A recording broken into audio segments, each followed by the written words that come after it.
Hi, and welcome to Kim Talks Resilience. I'm your host, Kim Hayden, founder of the Resilience series and a highly curated space spotlighting amazing leaders and resilience in business. Working one stage, one message at a time to empower women across North America and globally to achieve the success and leave legacy for our future generations. And I'm so grateful that you're here today because when I say globally, I literally mean globally. We are now going to travel across the world. We're keeping the amazing Raimonda Jan up tonight, and she is joining us here. So it's morning here, night there, but she's calling us, or we're online here from the UK. So welcome, Raimonda. How are you doing? Thank you. Thank you so much, Kim. It's so wonderful to be here and just be presenting to your audience and sharing a little bit more about my story. So thank you for this opportunity. This is awesome. So just so you know, you are the first guest from the UK. We have almost every state covered and every province covered, but you are our first guest from the UK. And I feel like I can totally get into this because I watch BBC every day. So I feel like I'm already there with you.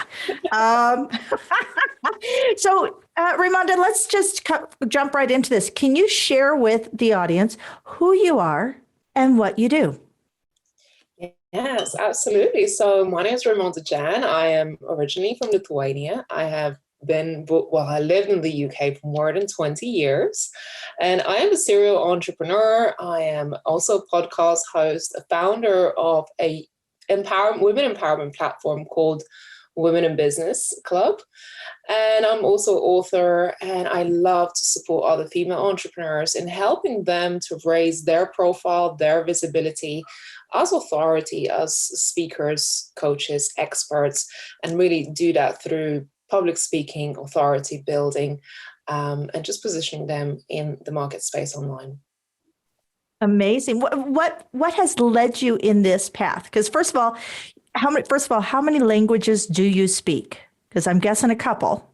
A few. I'm learning a few more. So I speak English, Lithuanian, a little bit of Russian, learning Spanish, and also Italian. So I'm still learning some of these languages. That is amazing. And just the complexity of trying to think and relay that speech and everything from one language to the next, right? It's pretty cool. So obviously talented in linguistics for sure. So share with us why you decided to go on this journey, because it's not easy being an entrepreneur, and a lot of times we're solopreneurs. Yeah, I think this entrepreneurial journey has really had me captivated from very young age, from probably teens, when I was already thinking about ideas and businesses. And I was always really driven to pursue my own, to pursue and make an impact in this world. So only when I was 21 years old, I decided not to follow suit of what my peers were doing, my friends were doing at university. I decided to start my own business at the age of 21. And at such a young age, as a woman especially, I face a lot of hurdles. I've been in many networking evenings where I was the only woman, or the only woman on stage, or the only woman pitching, or the only woman seeking for investment. So I've always been that sort of minority. And it was really hard to make connections with other women because I felt really competitive in that space. When you step into networking events and there's mainly men. So I started doing more female-focused events because I was quite interested in speaking and doing my own events. And I was just shocked by how many people actually wanted this space, the events, this community, the support, and how different the energy was when it was just the women in a room, how safe they felt, how empowered and open to share and talk. And there was none of that competitiveness and cattiness that I think so many women are being labeled with.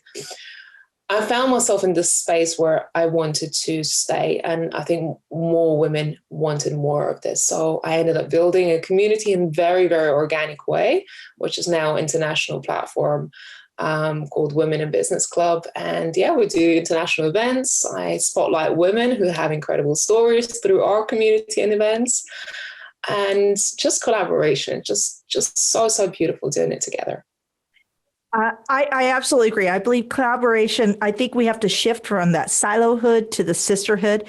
And it's really interesting that you brought up this topic of that competitiveness when we're in a male female environment. And do you believe that that could be because we feel that there's only room for 30% of this group to be female. So I've got to push out the other female or compete against the other female versus that maybe we should have 50% of the room and we push out some of the guys. So what is kind of your thought around that when we go into these networking events? I mean, maybe link arms or it is an interesting subject. Yeah.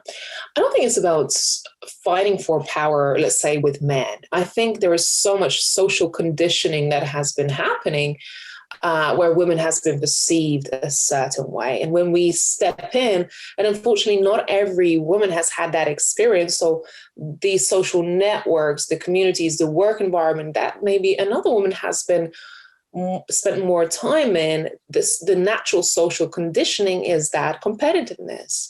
So naturally, this is how they step into other events.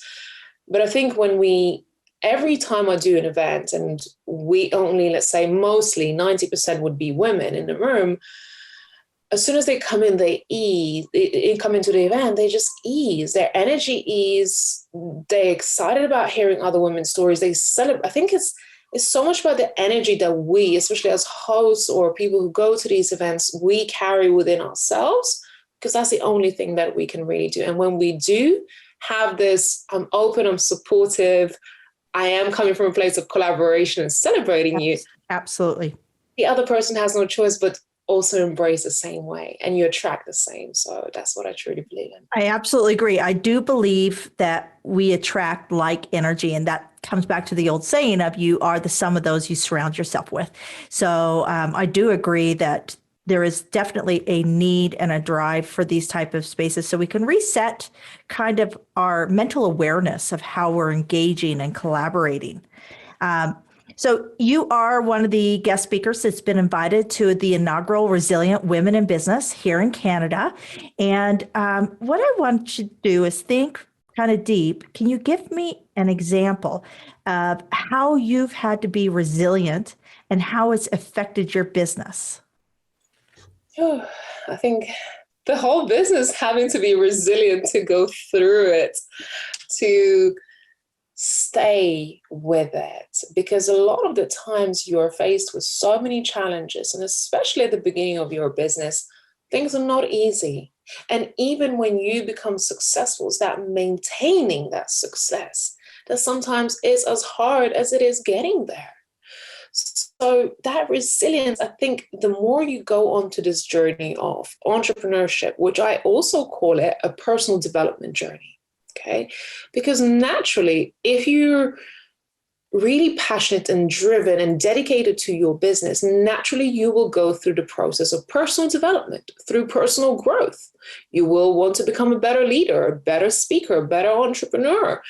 And that takes resilience to continue on that path, to continue. And even when there are no results coming through as quickly as perhaps we entrepreneurs, we're dreamers. We want things to happen in such a huge way and happen now. And I think there's times where the expectation doesn't meet the reality, and you have to really say, okay, I just have to be patient right now. So I think there's so many lessons that we learn through business, through embracing this journey.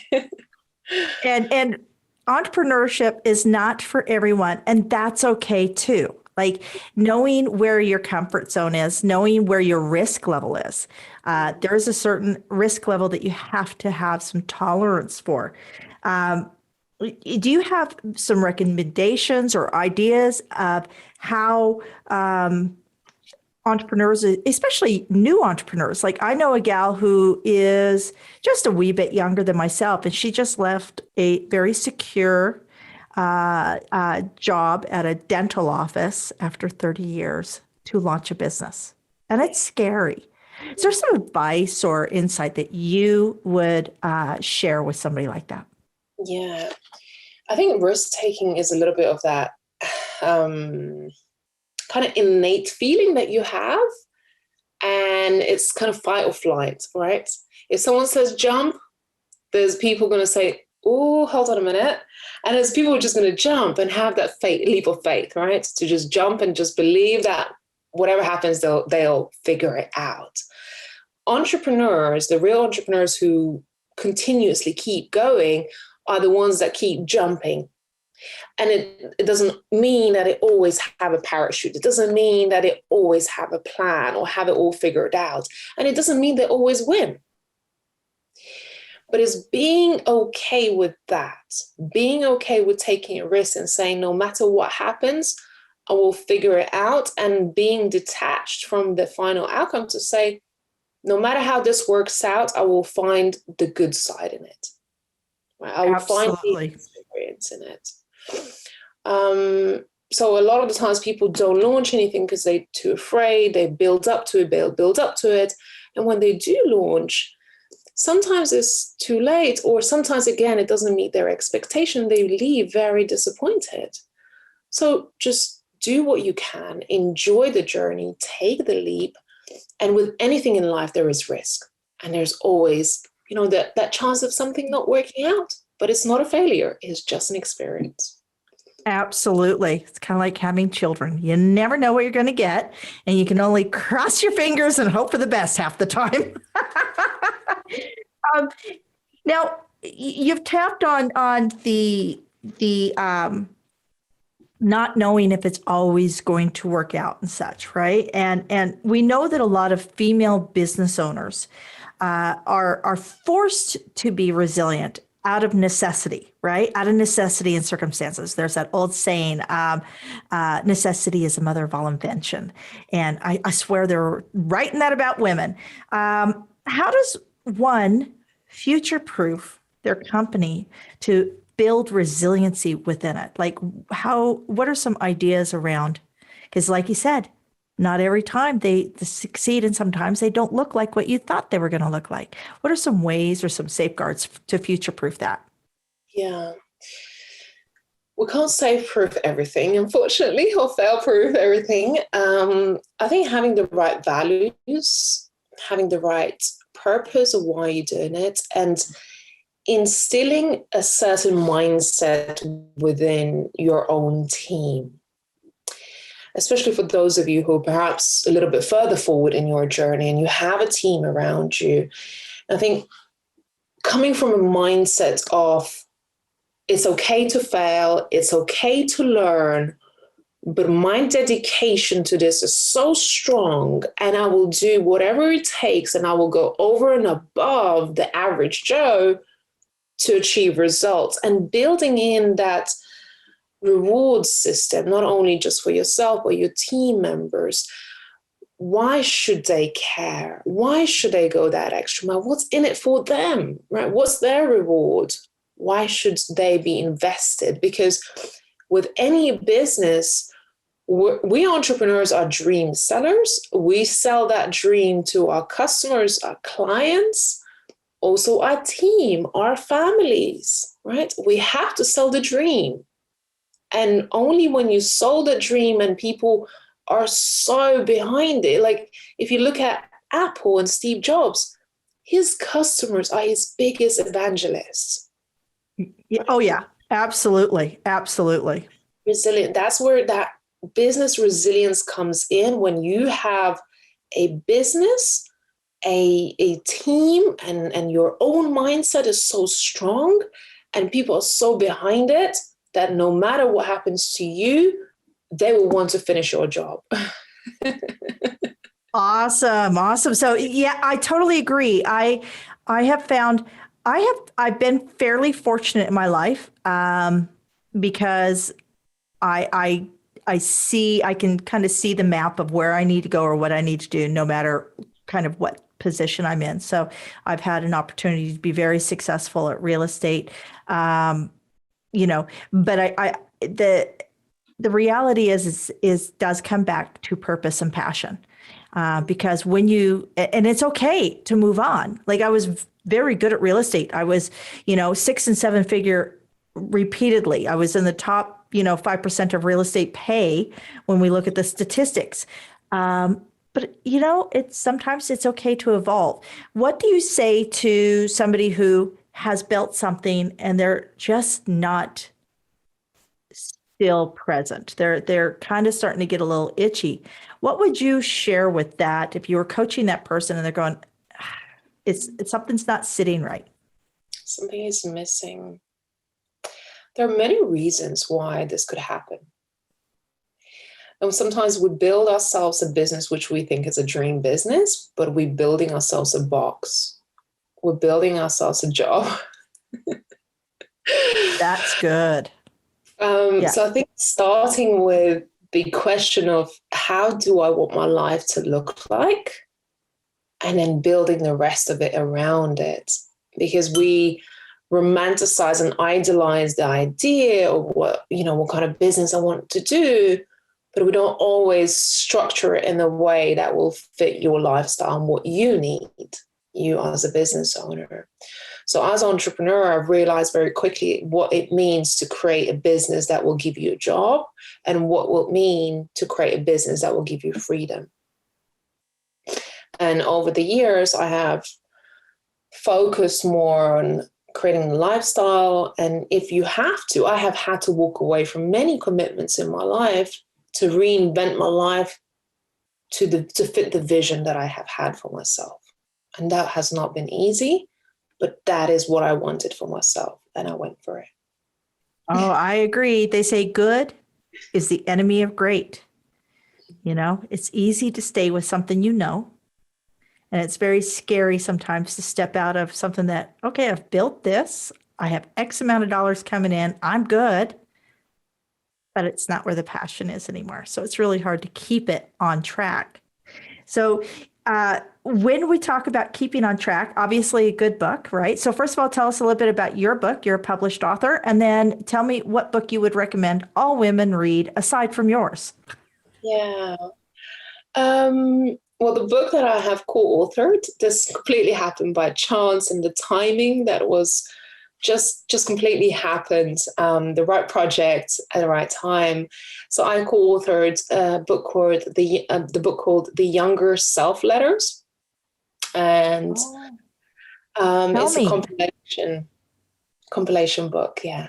Tell me a little bit this sounds interesting. Is this like the advice you would give your younger self?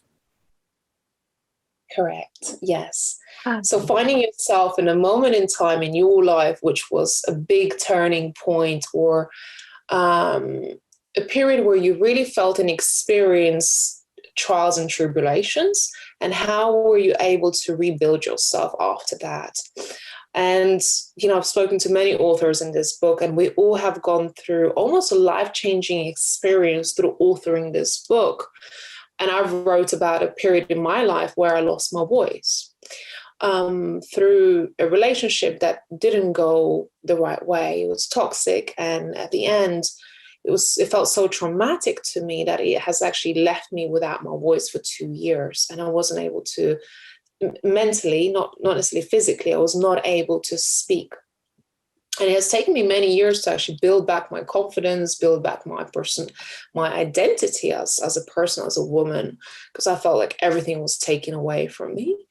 And also find that voice and be able to now speak on stages and really coach others to find their voice, to find their power within themselves, to speak. So that's what this book is about. That is amazing. I hope we get to see that at the conference. What is the book that you love that it always kind of lifts you up? What author or what book do you go to? It's something I'm reading now, and I love to pick up this book and just have little insights. And I truly, really, really enjoy it. And I would definitely recommend it. Good Vibes and Good Vibes, Good Life. Oh, that's a cool looking book too. Like I would like that just sitting on my coffee table. It's so wonderful. So it's written by Vex King, and there are life insights and lessons and just kind of aha moments that makes you reflect. I'm a big fan of quotes and sort of motivational stuff. So I've read so many business books, and there's so many that I could recommend. But something like this, I just love to be able to pick it up and just have that moment of inspiration for the day, and maybe an insight. And then, maybe you go on to write something on social media or content because you felt inspired, you felt something with these words. And as someone who has lost her voice, I'm very careful about how I use words to communicate. So maybe sometimes use less words, but they all have meaning. So that's what I truly believe in. When we speak, we have to be very selective about the words that we use. Absolutely. I typically will find articles and things along those lines that inspire me before I do any type of recording or commentary or anything along those lines, because it's sometimes you need that little bit of additional energy just to give you a direction. It's not that, if you're constantly creating, which entrepreneurs are, they're in a constant creation mode. Sometimes you just need that little outside influence. That sounds like it'd be a great book to have, almost like an affirmation book in the morning with your coffee. I'm always looking for something. We joke in my house that I'm the queen of resilience and my husband's the king of regret. And no, he's not the king of regret because he married me. I'm the best thing in his life. I will tell you that over and over.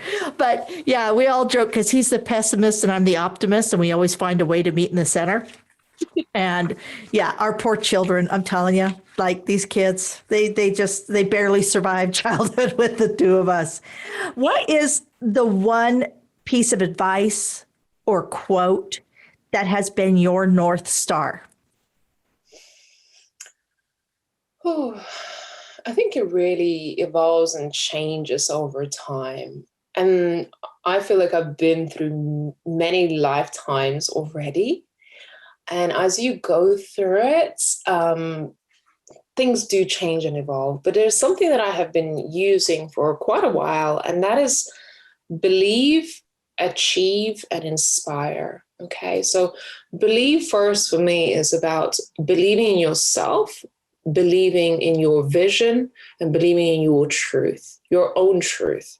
Don't allow anybody to question that. Don't allow anybody to make you question your truth, okay? So believe is the first part of building a successful life for yourself, you believing in you. Achieve is about putting in the work. It's about achieving what you've said you're going to do and really following through on the words that you have already spoken. So do the work, achieve, and stand for something great.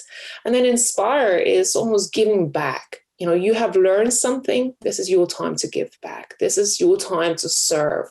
So inspire others through your words, your work, your wisdom, and everything that you believe in what you stand for. So these three words, I always come back to it because they truly do mean something to me. Absolutely. Believe, achieve, and inspire. So we did talk, you just finished a book on doing that reflection and looking back. Can you offer a bit of advice to our 20-something-year-olds out there, the young women who, God love them, they're going to come in and take over this world, and I am super excited to see what they bring. What would be the one piece of advice that you would offer these young women, or the one piece of advice you'd offer your younger self? We question ourselves too much, and we wait too long to believe in ourselves and own who we are and stand in our truth and speak up. We women who wait for too long to feel confident, to fill those shoes that we know we can fill. And for anyone in their 20s, I would just say, fill those shoes now. Be self-assured of where you're going, of who you are, and confidently speak and communicate and ask for what you want. Unless you ask, you don't get. So I know many meetings and many situations I have been in, I didn't ask for what I wanted, and I really kicked myself for it afterwards. So never wait for anyone to offer you anything. go and get it, own that power that you already have, because nobody has to give you permission. Nobody has to give you validation. I waited for validation, permission for far too long, only to realize that I never actually needed it. So that's what I encourage you all to do. That, you know what, you hit it bang on. Actually, there was a study as to why so many female founded and led new endeavors never scale to 7 and 8 figures. And it was because they were waiting for perfection before they asked for the money or the joint venture or anything along those lines. They're afraid that it's not good enough. I have to finish this over here and I have to finish that over there. I can tell everybody that the first TV show I recorded, I had no clue what I was doing. No clue. And I still ended up producing over 60 half-hour episodes for broadcast television. And you know what? At the end of the day, nobody knows if you feel that you have no clue, if you're walking with confidence. Yes. We don't know. So, can you share with us where our audience can find you? How, where do we find you? Oh, I'm not sure if I could spell my surname for you to give my personal website, but you can certainly find me on our website at womeninbusiness.club. This is where you'll find a little bit more about our community and events and some useful blogs that you would find interesting for your business. And just follow my name on social media. I love to connect if you feel inspired by just today's message. I always love just to hear, how did that impact you? So if there was something that touched you today, I'd love for you just to drop me a DM on social media, wherever you're able to find me. I am on all across social media platforms. Awesome. I am super stoked to meet you. And I'm looking forward to the day where we can actually take the Resilient Series conference to England and have you be our host there. And we'll just all sit up and have a great time. So, because we're taking this global, and the world's in a reset right now, ladies. We've had the pause, the pandemic panic. We're pivoting, and now it's time for progress. And we got this, right? Yes, I think this last 2 years has been opportunity to reinvent, and I think really now is about let's go and get it. And I'm so excited to connect with you and your audience, Kim, because I have the same ethos of really empowering other women and working together. I think the more communities and support and platforms and events and opportunities for us to be together and work together internationally is the only way that we can create these platforms for women and for all of us to enjoy. And I just want to encourage for women listening and women who are part of your community. You're the women who you're the women who make communities happen. Without you, there wouldn't be community. So whichever community you feel encouraged by, supported, and you feel like home, I want you to actively be part of it. Go to the events, attend, the conferences, the webinars, the, collaboration evenings, whatever it is. Be actively involved, because this is where you will find the opportunities, the support, the networking, the collaborations. This is where you find everything. So just be as present as you can with the community that you love. And community is the key. I totally agree with that. I community building and build it strong and make it weather all sorts of things. Doesn't matter what's thrown at us, we can weather it together. So I just wanted to say again, thank you so much for sharing your time. Now you'll be able to go get your fuzzy slippers on and snuggle down with a cup of chamomile or something. So again, thank you, everyone. Your time is the most valuable, non-renewable resource that you have, and you just took a moment to share it with us. I cannot thank you enough for investing your time and energy in our initiative and joining us on this journey of the Resilient Series, the Resilient Women in Business Conference here in Calgary and across North America. You can find me at kimtalks.club, and resilientseries.club. And we're always around. We're here to support, connect. And until next time, be sure to like and subscribe. And I'm your host, Kim Hayden, and it's Resilient Series and Kim Talks Resilience. Bye for now.